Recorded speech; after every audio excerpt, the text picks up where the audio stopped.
Episode की शुरुआत में हम देखते हैं कि ज़ेदा गुस्से में हॉस्पिटल आती है और आते ही ज़ाले के रूम में जाती है, लेकिन जब ज़ाले उसे नहीं मिलती तो वो वहाँ से जाने लगती है। लेकिन एक बार फिर से रूम के अंदर आती है और उसे अभी यहाँ पर एक इंक पॉट नज़र आती है, तो वो उसे उठाती है और ज़ाले की एप्रन पर और उसके कोट पर सब पे डाल देती है पूरी इंक, और अपने हाथ को भी अच्छे से उससे पोंछ देती है।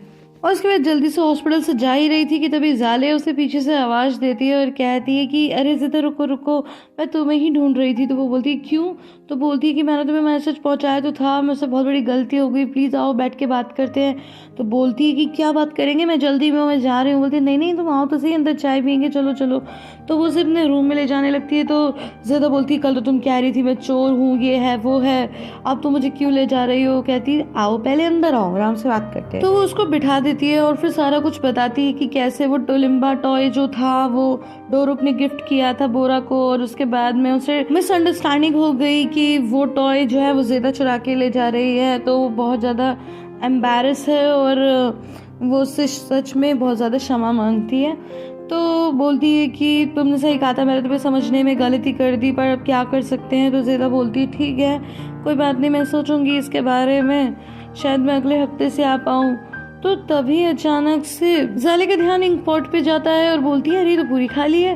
लेकिन ज़ेदा एकदम बात चेंज करते हुए कहती है अच्छा तो मैं चलती हूँ, मेरा ऑलरेडी बहुत देर हो गई है। तो वो बोलती है कि नहीं एक मिनट, ऐसे कुछ कहती है कि तभी उसका ध्यान एप्रन पे जाता है और पूरी एप्रन पर तो लगा होता है ऑफकोर्स इंक। तो बोलती है अरे ये सब किसने किया, और ज़मीन पे भी इतनी इंक फैली हुई है, जब मैं सुबह आई थी मेरे बाद तो कोई आया नहीं, मैंने तो पूरा क्लीन करवा दिया था, फिर ये गंदी कैसे हो गई? तो बोलती है अच्छा अच्छा मेरा टाइम वेस्ट हो रहा है तो मैं चलूँ। और तभी ज़ाले का ध्यान उसके हाथ पे जाता है और उसके हाथ पे तो इंक लगी होती है, तो वो रेड हैंडेड पकड़ी जाती है और जल्दी जल्दी वो निकलने लगती है। तो एक बार फिर से ज़ाले उसे आवाज़ देती है कि रुको। तो ज़ेदा बोलती है क्या हुआ, मैंने कहा ना मैं आ जाऊंगी। तो बोलती है अब तुम मत आना ठीक है, इनफैक्ट तुम लाइफ टाइम अपना मुंह मत दिखाना और जाओ यहाँ से। नेक्स्ट सीन में हम शीरीन और बाहर को टैक्सी में जाता हुआ देखते हैं। तो शीरीन बोलती है बस आ गया, और उसके बाद बोलती है तुम कहाँ आ रही हो? मैं अपने बॉयफ्रेंड से मिलने जा रही हूँ, यहाँ थोड़ी ना होगा सार, तो तुम यहीं पर वेट करो। फिर उसके बाद वो जाने लगती है और धीरे से गार्ड से कह देती है कि इस लेडी को अंदर मत आने देना। और इसके बाद जब बाहर अंदर आने की कोशिश करती है तो वो गार्ड उसे रोकता है। तो कहती है कि मेरी बहन है, मैं बस इसके पास ही जा रही हूँ, मिस्टर स्वाद से मिलना है। लेकिन वो कहता है कि नहीं आप अंदर नहीं आ सकती, और जब वो ज़्यादा इंसिस्ट करती है तो वो कहता है कि फिर मुझे पुलिस बुलानी पड़ेगी। तो वो बेचारी बाहर ही रुक जाती है और शीरीन को आवाज़ देती हुई रह जाती है। फिर शीरीन अंदर जाती है, मिस्टर स्वाद उसका वेलकम करते हैं और उसके आने से बहुत खुश हो जाते हैं। तो इसके बाद शीरीन उन्हें किस करती है और कहते हैं कि तुम क्या पियोगी? तो बोलती है कि कॉफ़ी। तो फिर वो अपनी मेट से कहते हैं कि 2 कप कॉफ़ी ले आओ। शीरीन बोलती है कि जब तक वो कॉफ़ी लेकर आ रही है तब तक मैं आपको एक न्यूज़ दे देती हूँ। तो बोलते हैं चलो फिर बैठ के बात करते हैं। फिर वो बोलते हैं कि क्या कोई इंपॉर्टेंट न्यूज़ है? तो बोलती है ये तो आप ही डिसाइड करना। फिर जो आपका जमाई है वो कल तरलावाशी में आया था और वो अपने बच्चे और पत्नी से मिला था। तो ये सुनकर वो चौंक जाते हैं और कहते हैं कि तुम्हें कैसे पता? तो कहती है कि बस मुझे पता है क्योंकि मैंने अपनी मॉम को बातें करते हुए सुन लिया था, और इतना ही नहीं पेरिल भी हमारे घर आई थी और उसने वो सब फोटोज़ के बारे में अपने हस्बैंड से कुछ भी नहीं कहा। सच में वो कितनी अच्छी पत्नी है, कितनी अच्छी लेडी है। तो मिस्टर स्वाद बोलते हैं उसने मुझे भी कुछ नहीं बताया। इतने में पेरिल की कॉल आ जाती है। तो वो कहती है कि पापा यहाँ पर कुछ बहुत बुरा हुआ है, मैं अभी आपके पास आ रही हूँ। तो बोलते हैं कि नहीं नहीं बेटा तुम यहाँ मत आना, यहाँ बिल्कुल मत आना, मैं अभी थोड़ी देर में तुम्हें बताता हूँ कि कहाँ पे मिलना है। इसके बाद शीरीन बोलती है क्योंकि अब आप पेरिल से मिलेंगे तो फिर मैं यहाँ से चलती हूँ। तो बोलते हैं कि हाँ मैं उससे मिलने जा रहा हूँ, लेकिन मैं चाहता हूँ कि तुम भी मेरे साथ चलो। तो बोलती है कि आप चाहते हैं कि मैं भी जाऊँ? बोलते हैं हाँ क्यों? तो कहते कि ये तो तुम वहाँ पहुँचोगी तो तुम्हें पता चल जाएगा, हालांकि मैं तुम्हें फोर्स नहीं कर रहा। तो कहती है नहीं नहीं इसमें फोर्स की कोई बात नहीं है, मैं भी आपके साथ ज़रूर जाना चाहती हूँ। दूसरी तरफ हम देखते हैं कि बाहर रोड की दूसरी तरफ खड़े होकर शीरीन का वेट कर रही होती है, और तभी उसे ज़ाले की कॉल आ जाती है और ज़ाले कहती है कि मेरी पेडागॉग से बात हो गई है और उन्होंने आज की ही मीटिंग दी है तो वहाँ पहुँच जाओ। तो बोलती है कि आज तो मुझे ज़रूरी काम है, क्या मैं कल नहीं मिल सकती? तो फिर ज़ाले बोलती है कि नहीं नहीं फिर तो वो आउट ऑफ स्टेशन जा रही है कुछ दिनों के लिए, उसके वापस आने पर करवाऊँ अपॉइंटमेंट? तो बोलती है नहीं नहीं ठीक है मैं पहुंच जाऊंगी, फिर तो बहुत देर हो जाएगी ना। और इतने में हम देखते हैं कि शी और मिस्टर स्वाद वहाँ से निकल जाते हैं। दूसरी तरफ हम रेस्टोरेंट में देखते हैं कि पेरिल और मुनीर होते हैं और मुनीर कहता है कि मुझे सच में आपकी बहुत चिंता होती है और बच्चों की भी बहुत चिंता होती है। और पेरिल कहती है कि अपने पापा को तो मैं पहचान ही नहीं पा रही हूँ, ऐसा लग रहा है कि वो तो कोई और ही आदमी है, बहुत ही अजीब बिहेव करने लगे हैं आजकल। और फिर कहती है कि उस रात तो जब मुझे सार्प ने जगाया तो बस फिर एक फ्लैशबैक दिखाया जाता है जहाँ जब पेरिल सो रही होती है तो सार्प उसे आके जगाता है और कहता है कि तुमने वो फोटोज देख ली और फिर तुम बाहर के घर भी गई और ये सब तुमने मुझे कुछ भी नहीं बताया। गाइस यहाँ पर एक तो चोरी ऊपर से सीना चोरी कर रहा है सार्प। तो इसके बाद वो बोलती है कि नहीं नहीं मेरी बात तो सुनो, वो डरी रहती है। तो कहता है कि नहीं, तुमने मुझसे बहुत कुछ छुपाया। और क्या क्या छुपाया तुमने? तुम्हें पता था ना कि मेरी मॉम नहीं रही?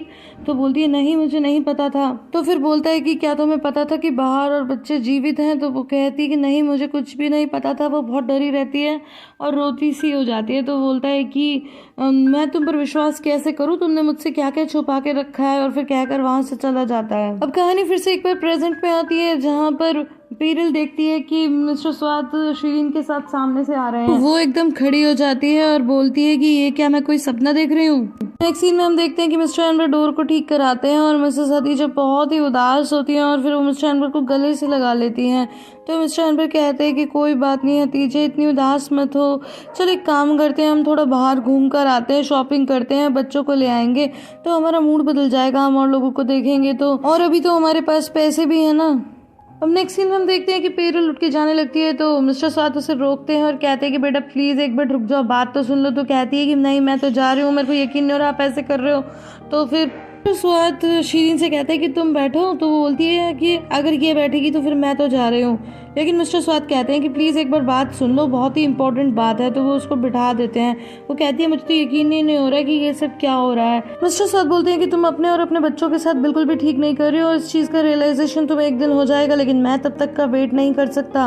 और तुम्हें क्या लगता है कि अगर तुम मुझे नहीं बताओगी तो मुझे नहीं पता कि तुम पूरी रात कितना रोई हो। फिर भी अगर तुम चाहती हो कि मैं गेस करूँ तो ठीक है, मैं तुम्हें बताता हूँ कि क्या हुआ। तो कहती है कि क्या हुआ बताइए। तो बोलते हैं कि तुम सार्प की ससुराल गई थी है ना, और तुमने वहां जाके फोटो दिखाया, हंगामा किया, ये बात सार्प को पता चल गई और इसीलिए उसने तुम्हें सुनाया। वो तो भला हो शीरीन का कि शीरीन ने मुझे सब कुछ बता दिया और मुझे तुम्हारी फिक्र है। तो वो बोलती है पापा अगर आपको मेरी फिक्र होती तो आप इसे तो लेके नहीं आते। तो वो बोलते हैं कि तुम एक बार इसकी बात सुन लो ठीक है, उसके बाद बोलना जो भी है, सुनो तुम इसे। तो शीरीन बोलती है कि देखो अभी तक बाहर को ये नहीं पता कि सार्प की एक और पत्नी है और 2 बच्चे हैं। तो पेरिल बोलती है इससे क्या है, वो खुद ही बता देगा, उसे तो पता चल ही जाएगा। और वैसे भी हमारी शादी तो फेक है क्योंकि सार्प ने तो मुझसे आल्प नाम से शादी की थी ना। तो शीरीन कहती है कि लेकिन ये बात बाहर को तो नहीं पता ना। तो पेरिल बोलती है कि वो उसे कन्विंस कर लेगा, ये इतना मुश्किल नहीं है और उसका प्यार बहुत स्ट्रांग है और 10 मिनट भी बाहर उसके सामने गुस्सा नहीं रह पाएगी। तो शीरीन बोलती है इसीलिए तो मैं कह रही हूँ कि इससे पहले कि सार्प जा कर के बाहर को ये सब बताए, बाहर को खुद ही ये सब पता क्यों ना चल जाए, तभी सबसे वर्स्ट सिनारियो हो सकता है। मेरे पेरेंट्स भी यही चाहते हैं कि सार्प ही उसे सब कुछ बताए, लेकिन हम उसे पहले ही वो इन्फॉर्मेशन पहुंचा देंगे। तो फिर बोलती है कि जब तुम ऐसा कह रही हो तो तुमने कोई ना कोई प्लान भी सोचा होगा। तो वो बोलती है तभी तो कह रही हूँ। और इसके बाद पेरिल भी एग्री हो जाती है। तो शीरीन बोलती है कि ठीक है जब सब लोग एग्री हो ही गए हैं तो हम लोग क्यों ना थोड़ा सेलिब्रेट करें। तो पेरिल बोलती है कि फिर हम क्या पियेंगे। ये सुनते ही शीरीन हंसने लगती है। अब नेक्स्ट सीन में हम देखते हैं कि मिस्टर एम्बर मिसेस हदीजा शॉपिंग पर आते हैं तो वो बहुत कुछ डालते जाते हैं, खरीद लेते हैं। तो फिर हदीजा बोलती है कि अब बस करो, कितना खरीदोगे। तो मिस्टर एम्बर बोलते हैं कि मैं तो बाहर के लिए भी खरीद रहा हूँ ना, और अभी तो हमें बहुत कुछ खरीदना है, बच्चों के लिए आइसक्रीम ले चलते हैं। तो हदीजा बोलती हैं कि ज़ेदा बहुत ही उदास थी, रो रही थी, मुझे इसके लिए बहुत ही बुरा लग रहा है। तो वो बोलते हैं कि हम उसके लिए कर ही क्या सकते हैं। तो मिसेस हदीजा बोलती हैं कि अब ये बातें आप उसके सामने मत बोलना। तो कहते हैं कि अरे मैं उसके सामने क्यों बोलूँगा। और इसके बाद बोलते हैं कि चलो हम ज़ेदा के लिए भी आइसक्रीम ले लेते हैं। सीन हम देखते हैं कि ये लिज बाहर को कॉल करती है और कहती है कि तुम कहाँ हो, मुझे बहुत क्यूरियोसिटी हो रही है। तो बाहर बोलती है कि हाँ मैं यहाँ पेडागॉग के पास आई हूँ, बच्चों के लिए अपॉइंटमेंट है। तो इतने में उसे नर्स आवाज़ लगाती है। तो वो कहती है कि ठीक है अब मेरा नंबर आ गया है, और फिर वो अंदर चली जाती है। नेक्स्ट सीन हम ज़ेदा को देखते हैं जो बहुत ही उदास बैठी होती है। और तभी ये लिज कहती है कि ठीक है अब तुम उदास मत हो, ऐसा चेहरा लटका के, वैसे भी सारी गलती तुम्हारी है, तुम्हें ये सब करना नहीं चाहिए था। तो ज़ेदा बोलती है कि तुम मुझे फ़ोन करके बता नहीं सकती थी ये सब। तो बोलती है कि मैं तो बता रही थी, तुमने तो बीच में फ़ोन कट कर दिया, अब ये भी मेरी गलती है। और इतने में कोई डोरबेल रिंग करता है। तो वो जाके खोलती है तो मिसेस हतीजे होती हैं और फिर वो बोलती हैं कि बस मैं बच्चों के पास ही जा रही हूँ, अभी हम उन्हें स्कूल से लेके आए, बस मैं थोड़ा सा ज़ेदा से मिलना चाहती हूँ कि वो कैसी है। फिर वो अंदर जाती हैं और कहती हैं कि बेटा अब तुम कैसी हो, तुम चिंता मत करो, जो कुछ भी होना था वो तो हो गया। तो ज़ेदा बोलती है हाँ हाँ मॉम मैं ठीक हूँ, गले लगाती है। फिर उसके बाद में मिसेस हतीजे कहती है कि मुझे कुछ ज़रूरी बात करनी है। एक्चुअली उस दिन मैंने तुम्हें बताया था ना कि सार्क बाहर और बच्चों के लिए पैसे देने आया था, तो फिर वो पैसे मैंने ले लिए थे, तो मैंने सोचा कि मैं उन्हें बच्चों के ऊपर और बाहर के ऊपर धीरे धीरे खर्च कर दूंगी। तो ये लिस बोलती है कि हाँ इसमें क्या बुराई है, आपने ठीक ही किया, और वैसे भी उन पैसों पर तो बच्चों का और बाहर का हक है। तो कहती है कि नहीं एक्चुअली बात यह है कि एनवर को तो मैंने बताया नहीं था, तो मैंने वो कुछ पैसे ग्रॉसरी पर खर्च कर दिए। तो ज़ेदा बोलती है ठीक है मॉम क्या हो गया, हम सब तेरा मेरा थोड़ी करते हैं, हमारा सब कुछ आपस में शेयर तो होता ही है, अगर कभी बाहर को पता चला भी तो उसे गुस्सा नहीं आएगा, आखिर आपको भी तो पैसों की ज़रूरत थी ना। तो फिर मिसेस हतीजे बोलती है कि क्या तुम ऐसा सोचती हो, तो कहती है कि हाँ हम लोग तो ऐसे ही सोचते हैं। और फिर ये एपिसोड यहीं पे खत्म हो जाता है। तो गाइस आई होप आपको ये वीडियो पसंद आई होगी, अगर पसंद आई है तो इसे लाइक शेयर एंड कमेंट करना बिल्कुल भी ना भूलें। फिर मिलती हूँ अगले वीडियो में, तब तक के लिए bye bye and take care.